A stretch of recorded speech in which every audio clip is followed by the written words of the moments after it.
Good morning, students, and my dear friends. I'm Dr. Shalini Shukla, and today is 27th of January 2022, Thursday. Motivation of the day is your passion is waiting for your courage to catch up. In today's discussion, we are going to cover these news articles. First news article is all about the gift city, and in second news, we will discuss something about NARCL. There is a major setback for NARCL as one of the very important NBFC has back out from its investment proposal. Apart from it, we will also discuss about the PSU privatization into upcoming budget. After discussing all these three major news, we will discuss something about COVID Shield, LIC, Tata Group, and GST payment. So let's start with news number one that is given on page number one of Business Standard. Gift City draws big players with business soaps. So before discussing this news, let's discuss something about Gift City. What is Gift City? The full form of Gift City is Gujarat International Finance Tech City. In short, we call it Gift City. It is basically a business district that is constructed by the state government of Gujarat. It was a greenfield project that has been promoted by Gujarat state government, and it will include the commercial as well as the residential complexes. And if we go through the official statement, the government is actually promoting this particular city as a major boost to India's smart city mission. And basically through Gift City, government is trying to bring the finance as well as technology sector together in order to give boost to India's technology as well as the financial sector. The basically this concept of gift city was actually ideated in financial year 2007. 2007 में इस particular gift city का concept आया था, और अगर बोले इसकी planning का जो कॉन्ट्रैक्ट मिला था वो मिला था east China architectural design and research institute ACADI को इसकी प्लानिंग का जो कॉन्ट्रैक्ट था वो मिला था. And this gift city is India's first and only international financial services center IFSC, where banks, stock exchanges, and financial services firms have set up their global operations. And definitely, center government has announced a range of tax exemptions for the entities to start their international operations from the gift city. So this has been promoted one of the India's first IFSC or International Financial Services Center. But the basic purpose of IFSC is to bring the financial services and transactions which are carried out in offshore financial centers by Indian corporate entities and overseas branches and subsidiaries of financial institutions to India by offering world class infrastructure and globally benchmark regulatory environment. It is like a foreign territory in India, just like other special economic zone. So this is all about the gift city. Now look at into the news. So this news is all about the fund ecosystem of Gift City. So the fund ecosystem in India's maiden international financial services center in Gift City is again gaining the significant moment. Why? Because 20 alternative investment fund 20 AIFs has now registered with this particular IFSCA. तो 20 नए investment alternative investment funds ने register किया है अपने आप को India के IFSC authority से, which is basically the unified regulator for international financial services center.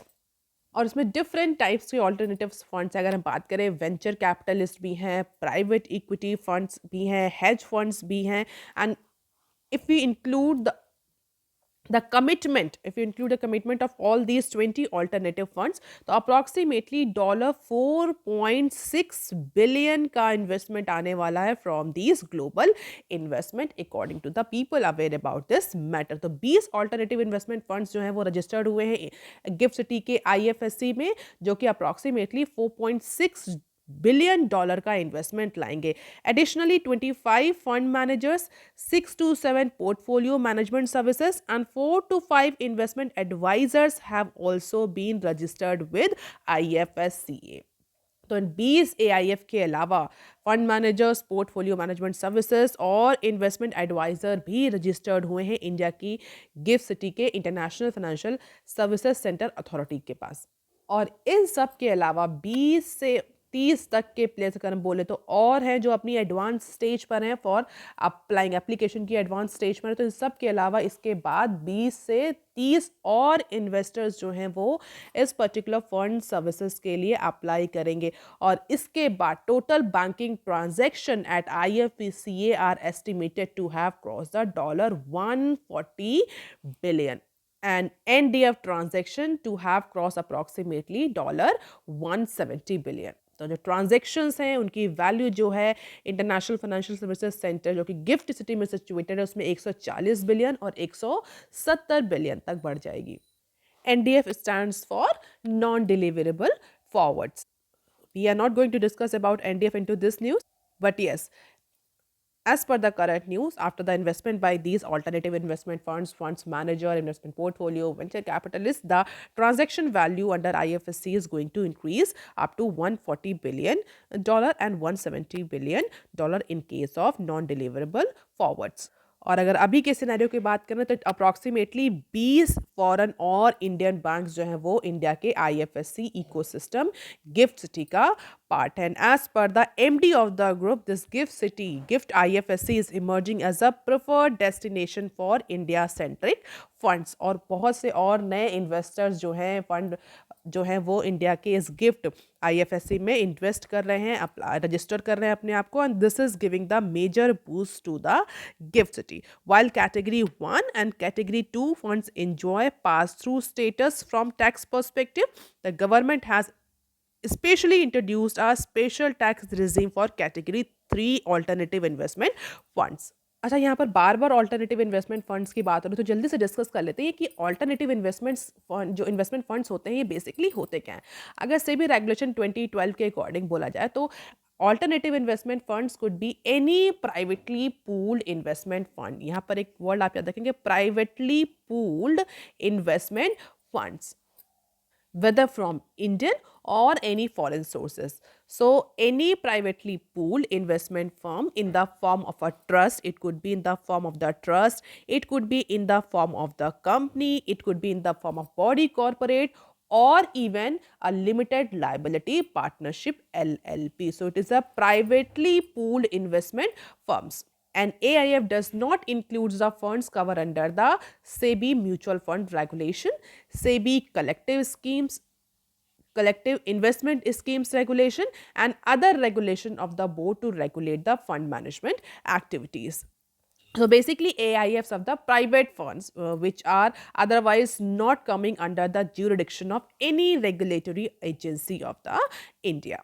और अगर कैटेगरी की बात करी जाए तो बेसिकली 3 कैटेगरी के होते हैं alternative investment fund, category 1, category 2 और कैटेगरी 3। कैटेगरी 1 में कौन कौन से फंड्स आते हैं? Mainly invest in startups, SMEs और any other sector which government considered economically and socially viable. तो इसमें कैटेगरी 1 के इन्वेस्टमेंट फंड्स आते हैं। Category 2, these includes the alternative investment funds such as private equity funds or debt funds for which no specific incentive or concession has been given by the government or will be given by the government or any other regulator।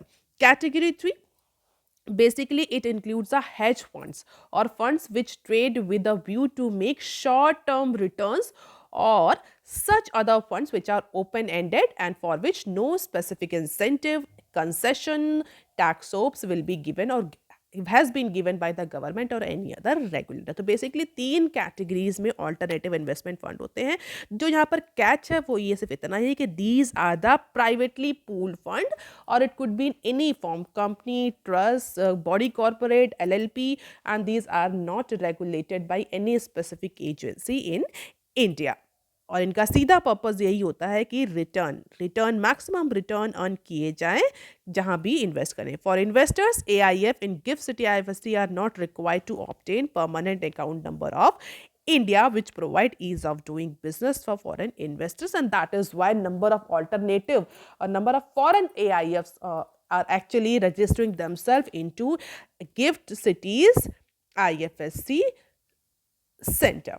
So these are the entity that are going to registered with IFSC: 20 alternative investment funds, 25 fund manager, 5 to 7 PMS provider, 4 to 5 investment advisor, and 25 to 30 players in advanced stage of applying. And definitely it is going to give boost to the total transaction value under IFSC, gift IFSC, that is approximately $140 billion.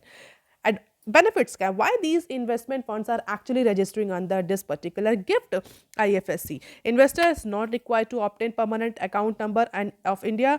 AIF permitted to take leverage without any restriction. Diversification norms do not apply for investment in India. Lower cost of operation and number of tax holidays and exemptions are there. That is why they are preferring India for registering themselves for any IFSC, and definitely that is giving boost to gift city of India, and even the global image is also increasing. Now let us look into the article number 2 that is given on page number 4 of Business Standard. Setback for NARCL as Power NBFC back out. What is NARCL? National Asset Restructuring Company, NARCL. It is a short of ARC, जो कि अभी recently form हुई और हमने इसके हर stage के formulation में news को डिस्कस किया है.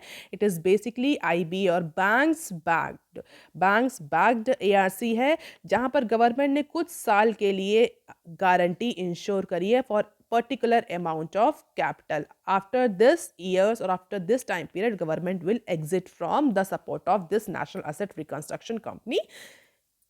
Although it is an advanced stage of its formulation, but still it is taking shape after almost a year since it was announced. और अभी recently announcement हुआ है, recently सारा board setup हुआ है, structure setup हुआ है, but immediately after its operation or immediately after its inception, this NARCL or this ARC has faced another setback. As per the sources, NBFC, Power Finance Corporation, and Rural Electrification Corporation REC would not invest in RACL to be the shareholder. बहुत सारी NBFCs, बहुत सारे banks और even government, all entities have actually came together to form this ARC or NARC, National Asset Reconstruction or Restructuring Company. और as per the recent news जो important NBFCs है, power finance corporation और rural electrification corporation REC, ये जो दो NBFCs हैं, ये जो फाइनेंस पावर के सेक्टर में और रूरल इलेक्ट्रिफिकेशन के सेक्टर में एनबीएफसीज की तरह काम करती हैं, they have announce that they are not going to be the share holder into this newly constructed ARC. क्या पर्पस था इस NARCL का? इस NARCL का पर्पस था basically last year union budget में अनाउंस करी गई थी, और इसका पर्पस ये था कि जो भी बैड लोन्स हैं, जिस तरह से इंडिया में नॉन परफॉर्मिंग असेट्स जो हैं वो बढ़ रहे हैं, उनका रिजोल्यूशन, उनका रिकंस्ट्रक्शन फैसिलिटेट किया जाए. हालांकि ऐसा नहीं कि इससे पहले इंडिया के पास ARC नहीं थी, बहुत सारी ARC थी, बट वहाँ पर प्राइवेट सेक्टर का इन्वेस्टमेंट था, कोई गवर्नमेंट बैक्ड या किसी बैंक बैक्ड या कोई कलेक्टिव बहुत बड़ी ARC नहीं थी. और जिस तरह से इंडिया में NPA बढ़ रहे थे, उसको देखते हुए तो इसकी रिक्वायरमेंट बहुत टाइम से अराइज हो रही थी. कई बार से एक्सपर्ट का कहना था कि government should create the one of the ARC, क्योंकि लोन रिकवरी और date recovery is not the domain of the bank अगर लोन रिकवरी और NPA की रिकवरी में आएंगे तो वो अपना जो इंपॉर्टेंट स्ट्रेटेजिक फंक्शन है वो नहीं परफॉर्म कर पाएंगे, and that is why there was a requirement of the ARC. और इसीलिए NARCL को स्टैब्लिश किया था, जिसमें बहुत सारे banks as a share holders हैं, बहुत बड़ी बड़ी NBFCs के शेयर्स हैं, गवर्नमेंट ने भी गारंटी दी है up to 5 years for certain amount of capital. लेकिन in the first phase of its operation, NARCL is slated to take up the infrastructure assets with more than 85% of provisioning. और इसी वजह से जो PFC है और REC है, उसका ये कहना है कि आप हमारे सेक्टर के तो NPAs को ले नहीं रहे, you are not taking the NPA और bad loans of power sector और rural electrification sector, you are initially buying the NPAs of infrastructure sector, then why should we invest into you? There is no advantage, there is no benefit. हमारे लिए कोई benefit नहीं है आपकी NARCL में invest करने का, जबकि आप हमारे सेक्टर पावर सेक्टर से और रूरल इलेक्ट्रिफिकेशन सेक्टर से अभी तक आपने एक भी NPA नहीं खरीदे हैं. ये बेसिक रीजन दिया है. At least in the first phase where the NARCL is taking up the project which have more than 85% provisioning, PFC and REC no investment rational, then why should we invest into you? As simple as that. आप infrastructure sector में जो NPS हैं, bad loan है, उनको target कर रहे हैं, तो उससे हमें क्या बेनिफिट मिलने वाला है? हमें मीन्स हमारे सेक्टर को. इससे अच्छा है कि हम सेपरेटली अपने सेक्टर में काम कर रहे हैं, हम उस पर काम कर रहे हैं. There are no power assets in the first list of project, और जो लिस्ट भी है उसमें भी हमारे कोई ऐसे NPA या बैड लोन्स आपने नहीं उठाए for restructuring. You are just initially focusing on infrastructure. तो इंफ्रास्ट्रक्चर रिलेटेड जो NBFCs हैं वो आप में इन्वेस्ट करें. Why should power and rural electrification NBFC should invest as a share holder into you? बहुत सिंपल सा रैशनल दिया है REC ने और PFC ने. हालांकि कुछ लोग का यह भी कहना है कि PFC और REC के एग्जिट के बाद से एक दो फाइनेंशियल इंस्टीट्यूशंस हैं वो अभी भी नेगोशिएशन में. probably they will be the part of NARCL. This paper had earlier reported that two FIs which primarily have the exposure to power sector were wary of making equitable contribution to NARCL capital. तो फिलहाल के लिए अभी तो यही news है कि PFC और REC ने कह दिया भैया हम तो कैपिटल नहीं देंगे जब हमारे सेक्टर के आप NPS उठा ही नहीं रहे हैं. You are focusing on infrastructure right now, so infrastructure focused NBFCs should invest into you. Let us see how this particular setback can be tackled in future by NARCL. अब देख लेते हैं article number 2, that is article number 3, that is given on page number 5 of business standard. Non-strategic PSUs privatization may see a push next year. इस year के budget में government ने privatisation के लिए एक एम्बिशियस टारगेट रखा था. प्राइवेटाइजेशन मींस डिसइन्वेस्टमेंट के लिए एक एम्बिशियस टारगेट रखा था. आगे आने वाले बजट में ऐसा ऑफिशियल्स का कहना है, पर्सन जो मैटर में अवेयर है उनका ये कहना है the government may push several public sector undertaking specially belongs to non strategic sector for investment. अब यहाँ पर थोड़ी सी अगर हम हिस्ट्री में बैकग्राउंड में जाएं तो जब गवर्नमेंट ने डिसइन्वेस्टमेंट का डिसीजन लिया था, गवर्नमेंट ने कहा था they are going for privatization and disinvestment of PSUs. तो उस केस में नीति आयोग को एक रिस्पॉन्सिबिलिटी दी गई थी जिसमें नीति आयोग ने कौन सी PSUs को डिसइन्वेस्टमेंट में ले जाना है, कौन सी PSUs या का डिसइन्वेस्टमेंट या प्राइवेटाइजेशन करना है, उसकी लिस्ट बनानी थी. तो नीति आयोग ने 2 लिस्ट प्रिपेयर करी थी. एक लिस्ट में स्ट्रेटेजिक सेक्टर्स की लिस्ट थी, ऐसे सेक्टर्स जो कि इम्पॉर्टेंट थे गवर्नमेंट के लिए, मतलब एक नॉन स्ट्रैटेजिक सेक्टर. और गवर्नमेंट का ये कहना था कि नॉन स्ट्रैटेजिक सेक्टर गवर्नमेंट जो है वो मैक्सिमम जितना भी इन्वेस्टमेंट है वो बाहर निकालेगी, या जितनी भी PSUs जो नॉन स्ट्रैटेजिक सेक्टर में ऑपरेट कर रही हैं वहाँ से गवर्नमेंट टोटली एग्जिट कर जाएगी, पूरा का पूरा डिसइन्वेस्टमेंट करेगी. और जो स्ट्रैटेजिक सेक्टर्स हैं उनकी PSUs में गवर्नमेंट मिनिमम इन्वेस्टमेंट रखेगी, वो भी जहाँ पर बहुत ज़्यादा रिक्वायर्ड है. 2 लिस्ट बनाई गई थी स्ट्रेटेजिक सेक्टर्स की और नॉन स्ट्रेटेजिक सेक्टर्स की. और ये लिस्ट प्रिपेयर किसने करी थी? ये लिस्ट प्रिपेयर करी थी नीति आयोग ने. तो पिछले साल के बजट में स्ट्रेटेजिक सेक्टर से कुछ PSUs या पब्लिक सेक्टर बैंक्स को टारगेट किया गया था for privatization and disinvestment.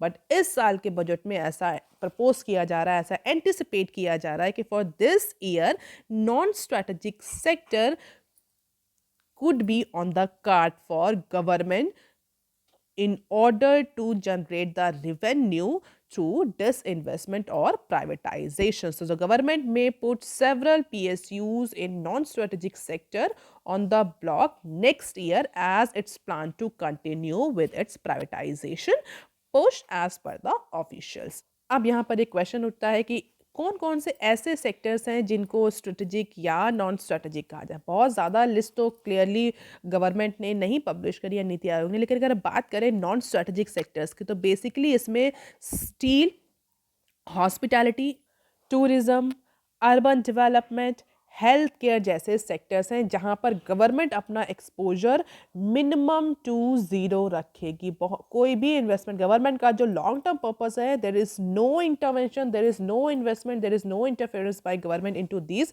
Non strategic sectors. और इन सेक्टर में या तो गवर्नमेंट प्राइवेटाइजेशन करेगी या गवर्नमेंट क्लोजर करेगी। सम PSUs in this sector are expected to attract the private participant interest, whereas some PSUs are actually not able to attract any private participation, तो उनका क्लोजर हो जाएगा। तो basically government non strategic sector से पूरा का पूरा एग्जिट करना चाह रही है। New committee has been formed under the chairmanship of NITI Aayog CEO। Who is नीति Aayog CEO? Mister Amitabh Kant.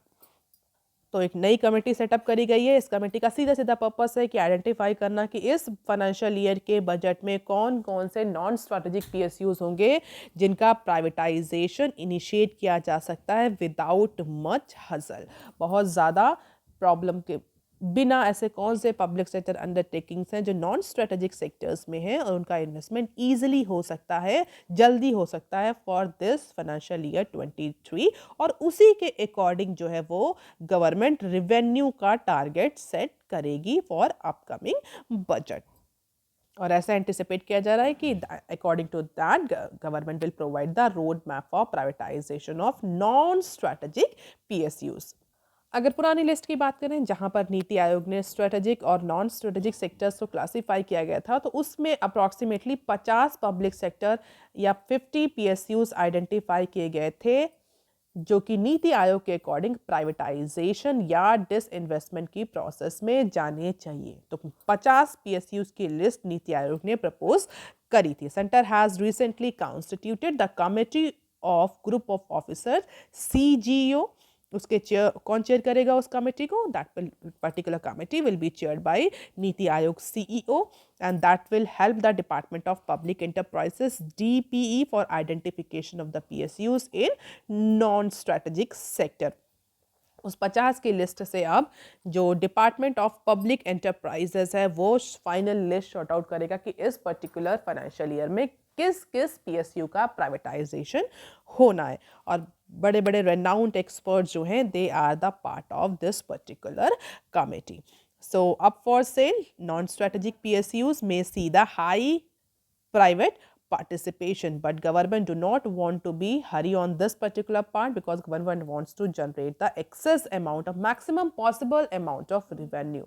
So government has said its focus would be on privatization with minority stake sale taking a backseat. अब देख लेते हैं some other news clips. Covishield Covaxin prices likely to be capped at ₹275। तो अब government Covishield और Covaxin के price पर capping करने जा रही है। तो अप्रॉक्सीमेटली ऐसा कहा जा रहा है कि ₹275 पर डोज का कैपिंग करी जाएगी with an additional service charges of ₹150। तो रेगुलर मार्केट अप्रूवल के लिए दोनों ही ड्रग मैन्युफैक्चरिंग कंपनीज ने अप्रोच किया और एक्सपर्ट्स का भी कई सारे एक्सपर्ट्स का भी कहना था कि नाउ कोविशील्ड और कोवैक्सीन को अब रेगुलर मार्केट अप्रूवल दे दिया जाए from drug regulator as per the recent report. और डेफिनेटली अगर रेगुलर मार्केट में आएगी मार्केट प्राइस भी गवर्नमेंट को फिक्स करना पड़ेगा। तो मार्केट प्राइस जो फिक्स किया जा रहा है वो ₹275 + ₹150 फिक्स किया जा रहा है फॉर कोविशील्ड एंड कोवैक्सीन पर डोज। करंट प्राइस की बात करी जाए अगर प्राइवेट हॉस्पिटल्स में, तो करंट प्राइस रेट क्या है? कोविशील्ड का ₹780 है पर डोज, कोवैक्सीन का 1200 पर डोज है। An expert says it will be the challenge to find the actual cost of production, then factor in supply chain cost. अगर गवर्नमेंट इतना लो प्राइस करती है तो it will be challenging for manufacturing organization as well.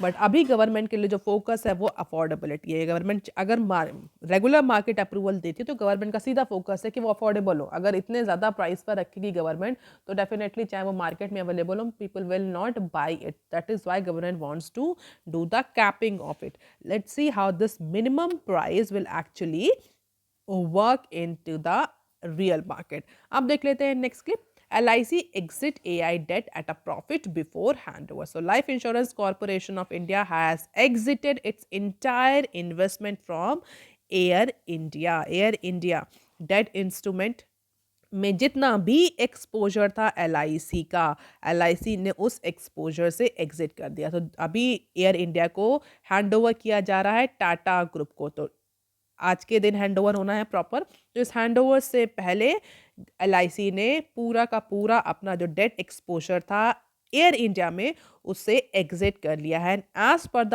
Banking sources the government owned issuer sold its holding of 3,800 crore back to airlines after AI offered to prepay debt worth rupees 12,900 crore to investment. तो जो भी debt instrument थे उनको resale कर दिया LIC ने, किसको?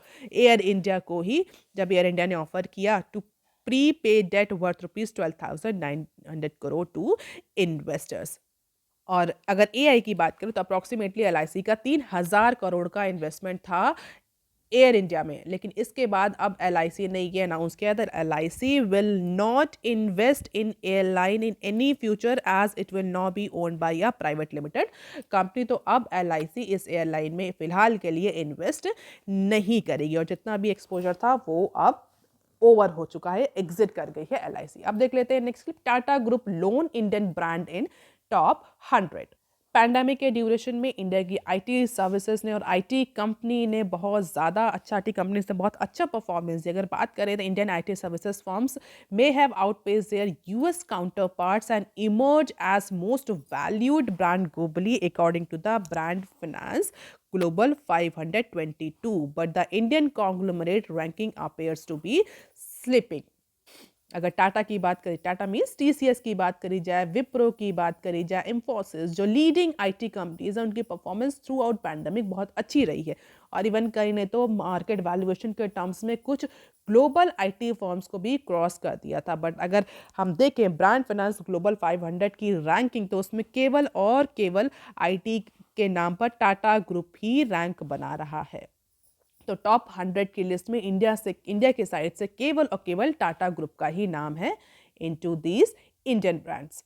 हालांकि टाटा पिछले कुछ सालों से कंटिन्यूअसली टॉप 100 ब्रांड्स में बना हुआ है, लेकिन अगर इस साल की रैंकिंग की बात करी जाए तो टाटा की जो रैंक है पिछले साल की रैंकिंग से 1 पॉइंट स्लिप कर गई। पिछली बार टाटा की एज अ ब्रांड 77 रैंक थी, जो इस बार 78 आ गई। टाटा के अलावा SBI, महिंद्रा, जियो भी इस पर्टिकुलर 500 ब्रांड्स की रैंक में हैं, but they are not under 100। Top 100 में केवल और केवल टाटा का ही नाम है। और अगर कंट्रीज की बात करी जाए, किस कंट्री के सबसे ज़्यादा ब्रांड हैं, तो US followed by China, Germany, Japan, France, south Korea, UK, Canada and India. तो इंडिया जो है वो 9th पोजीशन में है। टॉप पोजीशन किसकी है? US की, और सेकंड पोजीशन चाइना की। और अगर रिलायंस की बात करी जाए, रिलायंस जियो, जो उसकी भी रैंकिंग जो है वो स्लिप करी है पिछले साल के कंपैरिजन में। महिंद्रा की भी रैंकिंग स्लिप करी है। केवल और केवल अगर SBI को देखें तो SBI की रैंकिंग पिछले साल की रैंकिंग से इम्प्रूव हुई है। बाकी जो अदर 3 ब्रांड्स हैं जो कि 500 की लिस्ट में आ रहे हैं, उन सब की रैंकिंग स्लिप हुई है। And as per this particular index अच्छी परफॉर्मेंस रजिस्टर कर सकती थी IT कंपनीज ग्लोबली, बट वो नहीं कर पाई। They are appears to be slipping on this particular brand ranking index. अब देख लेते हैं next clip. Interest on non payment of GST may be recovered without notice. So recently court ने एक डिसीजन दिया है GST के रीपेमेंट, GST के पेमेंट, नॉन पेमेंट को लेकर के। GST stands for goods and services tax. तो अब कोर्ट का ये कहना है कि अगर किसी भी कंपनी ने अपने GST रिटर्न फाइल नहीं किए हैं, GST का पेमेंट नहीं किया है, and may be it could be because of any reason, may be due to mismatch in invoice, तो जो GST अथॉरिटी हैं they can directly recover the interest without giving any notice. So in a recent matter to Bharti Airtel, the Punjab and Haryana court lifted a stay ordered earlier to directly recover the interest accrued in the tune of 5.77 crore on a late payment of tax dues due to a mismatch। Airtel ने बोला कि mismatch हो रहा था receipts में, जिसकी वजह से नॉन पेमेंट नहीं या पेमेंट नहीं हो पाया GST का ऑन टाइम। तो अब कोर्ट के अकॉर्डिंग GST अथॉरिटी किसी भी तरह का नोटिस सर्व किए बिना ही रिकवरी कर लेंगी इंटरेस्ट की जो कि ड्यू होगा नॉन पेमेंट ऑफ जीएसटी के कारण. Direct recovery means the tax authorities do not require to send any notice to the entities whose payment has not be done. तो अब जो भी मीन्स अवेलेबल होगा अथॉरिटी को, जैसे कि इनपुट टैक्स क्रेडिट से चाहेंगी तो उसी से सीधे सीधे इंटरेस्ट जो है वो डिडक्ट कर लिया जाएगा जो भी जीएसटी का अमाउंट ड्यू रहा है. And tax authorities had found a difference of approximately 29.88 crore in the liability declare in the sale return of Bharti Airtel, और जिसकी वजह से एक केस गया था हरियाणा में जहां पर कोर्ट ने ये ऑर्डर्स दिए हैं. So that is all for today students. If you want lecture PDF you can join my telegram channel. You can also follow me on other social media platforms. If you have any query and suggestion you can write on comment section below. Please like, share and subscribe. Thank you. Have a nice day.